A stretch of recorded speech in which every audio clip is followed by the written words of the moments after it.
जवानों, खुदा को नाराज करके लोगों को राजी मत करो, इसलिए कि लोगों के बदले दूसरे लोग मिल सकते हैं मगर खुदा के बदले दूसरा खुदा नहीं मिल सकता।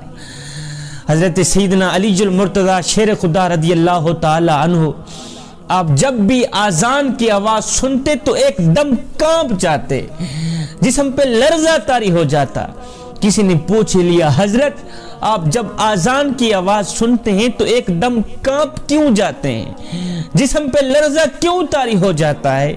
तो हजरत सैयदना अलीजुल मुर्तज़ा शेर खुदा रज़ी अल्लाह ताला अन्हु ने फरमाया, मियाँ आज़ान की आवाज़ सुनकर कांप इसलिए जाता हूँ, जिस्म पे लर्ज़ा इसलिए तारी हो जाता है कि इतनी बड़ी हस्ती का बुलावा आ गया है, ना जाने मैं उसका हक अदा कर पाऊंगा या नहीं। जवानों, जब तुम नमाज नहीं पढ़ते तो ये ना सोचा करें कि वक़्त नहीं मिला, बल्कि ये सोचा करें कि तुमसे कौन सी ऐसी खता हो गई है, कौन सा ऐसा जुर्म हो गया है, कौन सा ऐसा गुनाह हो गया है कि अल्लाह ने तुम्हें अपने सामने खड़ा करना भी पसंद नहीं किया।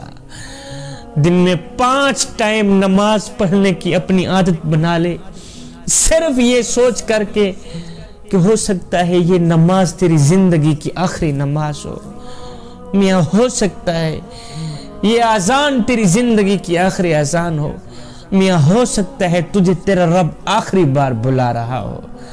जवानों, जब तुम नमाज पढ़ने के लिए खड़े होते हो ना, तो सर से लेकर आसमान तक रहमत इलाही घटा बनकर छा जाती है। उस वक्त फरिश्ते तेरे चेहरे की तरफ जमा हो जाते हैं। उस वक्त एक फरिश्ता तुझे कहता है, ऐ नमाजी बंदे, ऐ अल्लाह के नेक बंदे, ऐ अल्लाह के महबूब बंदे, अगर तू ये जान ले कि इस वक्त तेरे सामने कौन खड़ा है तो खुदा की कसम सारी जिंदगी सजदे से अपना सर उठाए ही ना, सारी जिंदगी सलाम फेरे ही ना, अगर तू ये जान ले कि इस वक्त तेरे सामने कौन खड़ा है। हजरत सैयदना अलीजुल मुर्तज़ा शेर खुदा करमल्लाहु वजहुल करीम ने फरमाया कि अगर तुम पानी में डूब रहे हो, डूबे चले जा रहे हो, एकदम तुम्हें याद आ गया कि ये वक्त तो नमाज का वक्त है, और मैं पानी के अंदर ही नमाज की नियत कर लो, ये तुम्हारे हक में बेहतर रहेगा। जो शख्स पक्का नमाजी हो, अगर उसकी एक नमाज भी छूट जाए तो उसकी जिंदगी का जो चैन होता है ना वो लूट जाता है, जो करार होता है वो लूट जाता है। अब इस मर्ज की जो दवा है वो सिर्फ नमाज है। जब तक ये नमाजी बंदा नमाज नहीं पढ़ता इसे चैन नहीं मिलता, जब तक ये शख्स नमाज नहीं पढ़ता इसे सुकून नहीं मिलता। बाज वालिदैन आके कहते हैं कि शाजी कोई तवीज़ दो, हमारी औलाद नमाज नहीं पढ़ती। चलो हमारी तो ओखी सोखी गुजर गई, हम तो नहीं पढ़ते, हमारी औलाद तो पढ़े। मैंने कहा भाई, जब तुम नहीं पढ़ते तुम्हारी औलाद क्यों पढ़े नमाज? बेटा बाप का राज होता है, जब बाप नहीं पढ़ता तो बेटा क्यों पढ़े?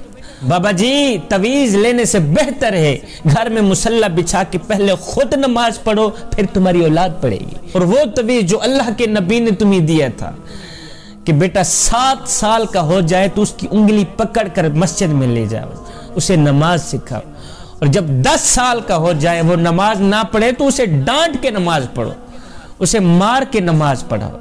ये जो तवीज़ मेरे रसूल ने तुम्हें दिया था, ये कौन सा तुम लोगों ने बरताया है? अब औलाद हो गई है जवान, अब उन्हें कहते हो नमाज पढ़ो, आगे वो घूर घूर के उल्टे सीधे जवाब देती है, और नादान, काश के बचपन ही से तूने औलाद को नमाज सिखाई होती, ये नौबत ना आती। मेराज की रात मेरे हुजूर अलैहिस्सलातु वस्सलाम ने जन्नत और दोज़ख का मुशाहिदा किया।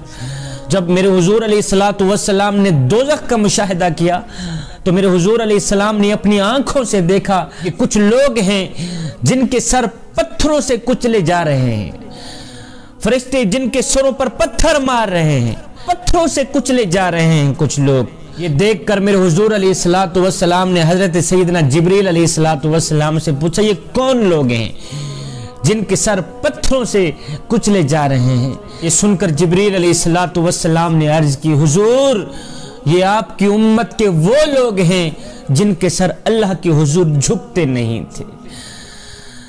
ये जिनके सर पत्थरों से कुचले जा रहे हैं ना जहन्नम में, ये वो लोग हैं जिनके सर अल्लाह के हुजूर झुकते नहीं थे। تو اے بندے نماز پڑھ اس سے پہلے کہ تیری نماز پڑھی جائے۔